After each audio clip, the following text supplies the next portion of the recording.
Hello students, हम लोग class 7 का सिविक्स पढ़ रहे थे। चैप्टर नंबर 7 तक पढ़ लिए। आज हमारा चैप्टर नंबर 8 है। उसमें मार्केट हम लोग पढ़ लिए थे। मार्केट का ही छोटा सा टॉपिक उठाएंगे, स्टार्ट इन द मार्केट, और थोड़ा डीपली समझने के लिए मार्केट में कैसे क्या क्या होता है। ठीक है, तो शर्ट को समझने के लिए सबसे पहले हेडिंग हम लोग समझेंगे चेन ऑफ मार्केट। जैसे कोई भी कॉटन शर्ट है, मान लीजिए प्रोड्यूसर ऑफ कॉटन जो है शर्ट को खरीदना चाह रहा है। ठीक है, मतलब एक कंज्यूमर है, एक प्रोड्यूसर है। ठीक है, तो उसको समझना है। तो बाइंग एंड सेलिंग जो होता है सभी शॉप पे होता है। तो क्या सबको इक्वल बेनिफिट मिलता है? नहीं होता।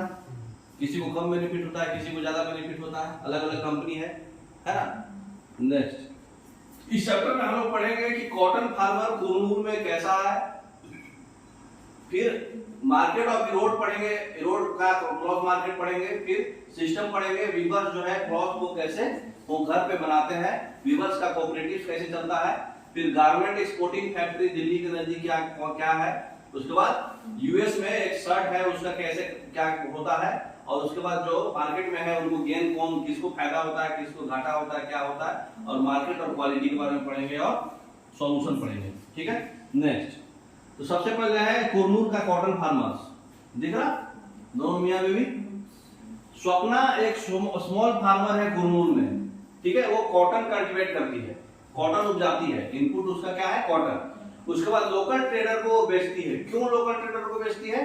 क्योंकि स्वप्ना का जो अर्निंग है कॉटन से, कल्टीवेशन जो है, मतलब क्या बोलते हैं, जो एक वेज लेबरर कमाता है उससे थोड़ा सा ज्यादा एक कमाती है ना। तो मतलब डेली वेज लेबर से थोड़ा सा ज्यादा कमाते हैं, क्योंकि इसका सारा कमाई गड़बड़ा जाता है। कम दाम में ये लोग क्या करते हैं, लोकल ट्रेडर खरीद लेते हैं इससे। जैसे पुराने जो ब्रिटिश जमाने में होता था ना, चंपारण सत्याग्रह हुआ था, इंडिगो प्लांटेशन कराते थे जबरदस्ती, और सस्ते दाम में खरीद के उसको यूरोप में जाके बेचते थे। उसी तरीका का मामला इधर है। ठीक है, सपना कॉटन कल्टीवेट कर रही है, इसको पैसे का जरूरत रहेगा, क्योंकि खाना पीना इसका लाले पड़े हुए हैं, अगर नहीं बिका तो, है ना। तो लोकल ट्रेडर जो है उसको कम दाम में बेच देती है। ठीक है, नेक्स्ट, कुरनूल में आपका कॉटन हो रहा है। तो कुरनूल का कॉटन है, कुरनूल आपका हैदराबाद के पास है, मतलब आंध्रा में है। तो कॉटन प्रोड्यूसिंग जो है होलसेल मार्केट में आपका यहाँ पे खरीदा गया लोकल मार्केट में, मतलब लोकल ट्रेडर से। ठीक है, सपना के आसपास वाले वहां पे होलसेल मार्केट में खरीद लिए। अब इरोड का मार्केट है। इरोड कहाँ पे है? ये जो है आपका कर्नाटक केरला बॉर्डर पे है ना। तो लार्ज वैरायटी ऑफ क्लॉथ जो है इस मार्केट में बेचा गया। ठीक है, इरोड मार्केट में। तो चेन देखिए, इसमें होता क्या है, सबसे वीवर्स लोग घर पे बैठ के बनाए, उसको मर्चेंट्स खरीद लिए, है ना। वहां के मर्चेंट्स वहां उठाए, मर्चेंट जो है ट्रेडर्स को बेच दिए, ट्रेडर जो है कस्टमर्स को दे दिए। ठीक है, नेक्स्ट, तो इरोड में ये एक मर्चेंट शॉप है बाजार में। सालों साल जो है ये ट्रेडर्स जो है एक्सटेंसिव कॉन्टैक्ट्स बढ़ाते जा रहा है अपना धीरे धीरे, गारमेंट फर्म से, अलग अलग कंपनी से, है ना। गारमेंट जहां बनता है वहां से, पूरे कंट्री में जहां से वो ऑर्डर लेता है डायरेक्ट, है ना। ये ट्रेडर्स लोग क्या करते हैं, दूसरे जगह से यार्न को खरीदते हैं। यार्न में तो धागा जिससे वो बुन करके बनाएंगे शर्ट को, है ना। तो वो धागा को पहले दूसरे जगह लिंक लगा करके सभी जगह से पहले ही ऑर्डर ले लेते हैं, है ना। पहले ही ऑर्डर ले लेते हैं गारमेंट फर्म से। फिर वे ट्रेडर जो है यार्न खरीदते हैं दूसरे जगह से, दूसरे लोगों से। अब वीवर्स जो है जो गांव में जो रहते हैं, वो यार्न जो है वो जो सप्लाई जो है ये ट्रेडर्स करते हैं उनके घर पे। ठीक है, जहां पे लूम्स लोकेटेड है, मतलब अब उनके घर के बगल में जो शेड्स है, पिक्चर थोड़ा ठीक नहीं दिख रहा, शेड्स जो है उसमें लूम्स लोकेटेड है। लूम्स समझते,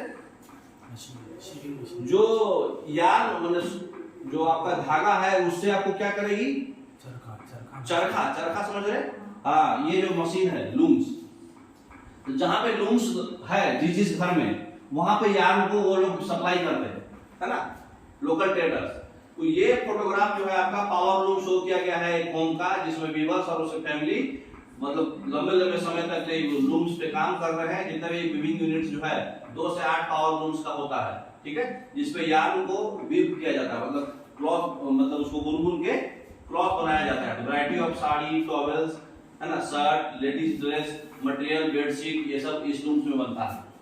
जैसे आपका वहाँ ये मशीन देख रहा है तो आप औरंगाबाद जाइए, औरंगाबाद में पश्मीना का शॉल वगैरह मिलता है। कभी औरंगाबाद मार्केट गए हैं?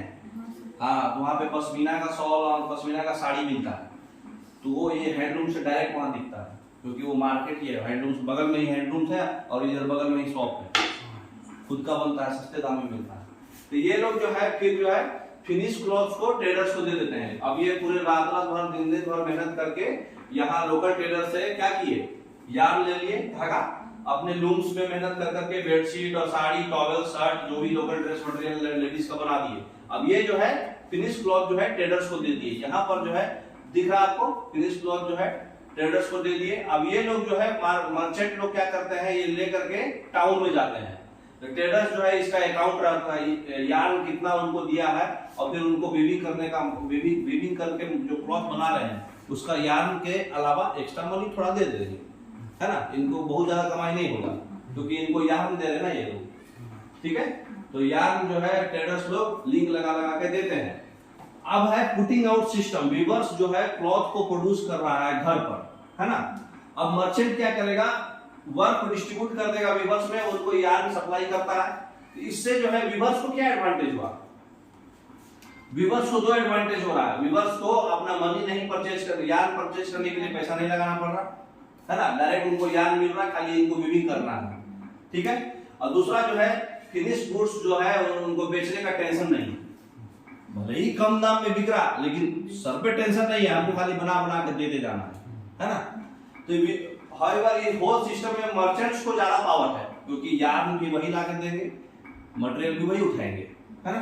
तो ये जो है ऑर्डर्स देते हैं क्या बनाना है, बहुत लो प्राइस देते हैं क्लॉथ बनाने के लिए। वीवर्स के पास कोई ऑप्शन ही नहीं, क्योंकि उनके पास रॉ मटेरियल भी तो नहीं है ना। नेक्स्ट,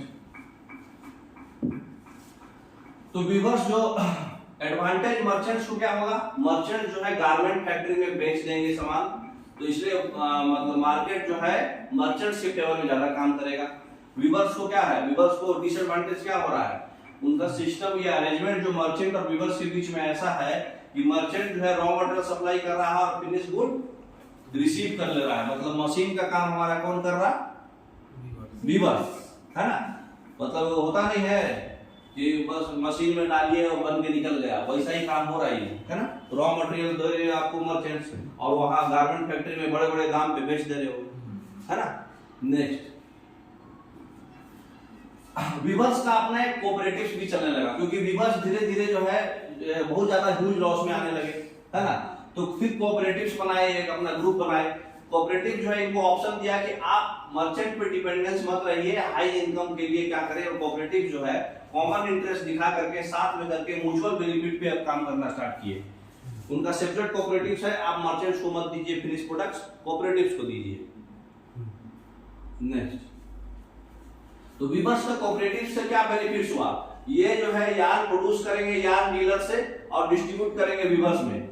कोऑपरेटिव लोग यार्न खुद प्रोड्यूस करेंगे यार्न डीलर से बात करके, और वो जो है डिस्ट्रीब्यूट कर देंगे वीवर्स को। कोऑपरेटिव्स भी मार्केटिंग करेंगे, यहाँ पे मर्चेंट का रोल कम जाएगा, वीवर जो है अपने जो भी प्रोडक्ट बनाएगा उसको फेयर प्राइस में मिलेगा, है ना। मर्चेंट लोग तो उस पर दादागिरी कर रहे थे, लेकिन कोऑपरेटिव लोग का उनका खुद का ग्रुप है ना। यार्न वो भी दे रहे, कोऑपरेटिव्स वाले भी यार्न दे रहे, लेकिन इनको मतलब बाद में एक अच्छा एक फेयर प्राइस दे रहे हैं फिनिश प्रोडक्ट बनने पर। एट टाइम्स जो है गवर्नमेंट कोऑपरेटिव्स को हेल्प भी करती है, मतलब एक रीजनेबल प्राइस में खरीदने के लिए। फ्री स्कूल प्रोग्राम भी चल रहा है, फ्री स्कूल यूनिफॉर्म प्रोग्राम, है ना। तो गवर्नमेंट पैसा देती है उसका सारा, ठीक है। नेक्स्ट, गवर्नमेंट अच्छा पैसा देती है, ऐसा नहीं है कि हाँ कुछ भी। गारमेंट एक्सपोर्टिंग फैक्ट्री एक दिल्ली में है, ठीक है। वहां पे कॉटन क्लॉथ जो बना, वीवर्स जो है कॉटन क्लॉथ बनाए और सीधे बिग बिजनेस हाउसेज को दिए और उनका फिर अपना एक टर्म ऑफ ऑपरेशन रहा, ठीक है। नहीं तो फिर कॉटन क्लॉथ जो वीवर्स बनाए वो मर्चेंट्स के पास गया, मर्चेंट जो है दूसरे ट्रेडर्स को दिए, दूसरे ट्रेडर्स जो है गारमेंट एक्सपोर्टिंग फैक्ट्री दिल्ली के पास दिए, वो शर्ट प्रोड्यूस किया और फिर वो फॉरेन बायर्स को भी आया और बिग बिजनेस हाउस को भी आया। दो तरीका है, एक डायरेक्ट है कि वीवर्स बना करके cotton cloth direct big business house को दे दिया, ठीक है। उनका अपना टर्म ऑफ ऑपरेशन है, वो लोएस्ट प्राइस सप्लायर से लेकर के फिर हाई, मतलब ये डायरेक्ट हुआ। दूसरा, जो कॉटन क्लॉथ बना वो पुराना वाला चेन, वो मर्चेंट जो है उसको खरीद लिया फिनिश प्रोडक्ट, मर्चेंट जो है लोकल ट्रेडर्स को बेच दिया, है ना। लोकल ट्रेडर्स वहां से क्या करे, गारमेंट एक्सपोर्ट फैक्ट्री के पास लेके चले गए, वहां से शर्ट प्रोड्यूस हुआ फाइनल, और ये फिर गया फॉरेन बायर्स को, और फिर ये फिर फाइनल आया बिग बिजनेस वाला घर के लोगों को, है ना, जो बड़े बड़े घर वाले हैं, रईस लोग। फिर इनका अपना टर्म ऑफ ऑपरेशन है, ये जो है सप्लायर से बोलते हैं कि भाई हमको लोएस्ट प्राइस पे दो, कोई भी इंसान चाहता है कम पैसे पे, तो ये अपना जो प्रोडक्शन जो है और अपना हाई स्टैंडर्ड क्वालिटी भी खोजते हैं और टाइमली डिलीवरी भी खोजते हैं। तो इसमें जो है कोई डिफेक्ट्स हो गया, चाहे डिले हुआ डिलीवरी में, तो उसको भी स्ट्रिक्टली डिले होता है। तो ये प्रेशर जो है शिफ्ट होते रहता है। तो इसमें क्या हो रहा है, जो दिल्ली का जो गारमेंट फैक्ट्री है, इसमें वीवर्स पे भी इफेक्ट हो रहा है और गारमेंट एक्सपोर्ट फैक्ट्री पे भी इफेक्ट हो रहा है, क्योंकि उनको कुछ गड़बड़ हुआ तो भी गड़बड़ है, डिले हुआ तो भी गड़बड़ है, दोनों में प्रेशर आता है ना। नेक्स्ट, तो जैसे मान लीजिए यूएस में कोई शर्ट है, तो चैप्टर को समझने के लिए देखिए, जो शर्ट प्रोड्यूस हुआ वो बड़े बड़े लार्ज क्लॉथ में $26 में, मान लीजिए 1800 रुपए में मिला, ठीक है। तो हम इसको ये समझिए, इसको क्यों हमको 1800 रुपया लगा, हम खरीदे 200 रुपया में, उसका स्टोरेज घर पे रखने के लिए 100 रुपया एक्स्ट्रा लगा, 300, इसको एडवर्टाइज करने के लिए 300 और लगा, 600, और फिर 600 प्रॉफिट भी किए, 1200 और 600 का ये ओरिजिनल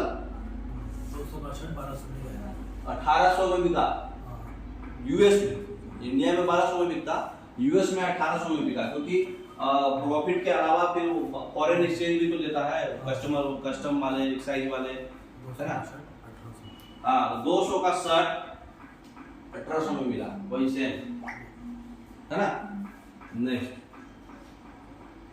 तो मार्केट में फायदा किसको हो रहा है, बाइंग और सेलिंग जो है सारे शॉप में हो रहा है, चेन वाइज।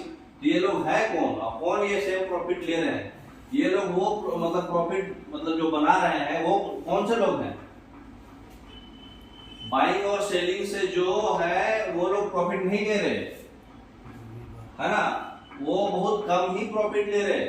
जो मैन्युफैक्चरर है उनको उतना प्रॉफिट नहीं हो रहा, वीवर्स को प्रॉफिट नहीं हो रहा, जो मर्चेंट्स हैं, ट्रेडर्स हैं, उनको मेन प्रॉफिट हो रहा, क्योंकि बनाने वाले और बेचने वाले को प्रॉफिट नहीं हो रहा, बीच में जो आदमी है जो पहुंचा रहे वहां, उनको मेन प्रॉफिट हो रहा है ना।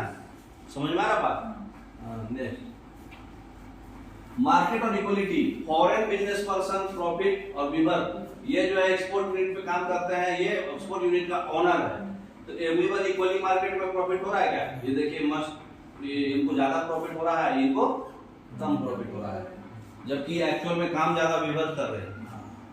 नेक्स्ट,